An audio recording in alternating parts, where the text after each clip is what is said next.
Every believer knows already that the Bible is prophetic. God speaks through His Word, through types, through shadows. God speaks through His Word, through the life of individuals. God speaks through His Word, not only through the life, but through what happens to that individual. Let me give you an example. Joseph, he is a prophetic voice of Christ. If you look at the life of Joseph, there you see hidden the life of the Messiah himself, the life of Jesus. Example, loved by his father, just like Jesus. Hated by his brothers, just like Jesus. Sold, just like Jesus. Placed in a pit, just like Jesus. And the pit speaks of the Lord's death.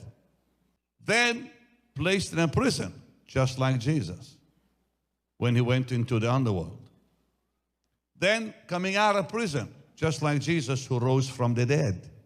Then given all authority in Egypt, just like Jesus, who sat at the right hand of God. Joseph sat at the right hand of Pharaoh. It's all a hidden type of the Messiah. How many understand? Say yes.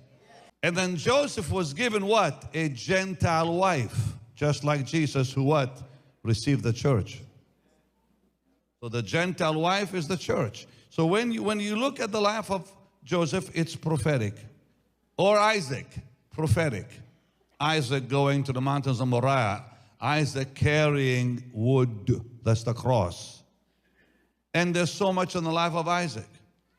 One of the most amazing ones to me in the Bible, and people don't seem to, sometimes realize that the prophet Daniel was also prophetic in many things that God did with him and through him to do with the Messiah. Now that's a whole study. Study the lives of these men and see how Jesus is revealed in certain ways, sometimes more fully in one than another.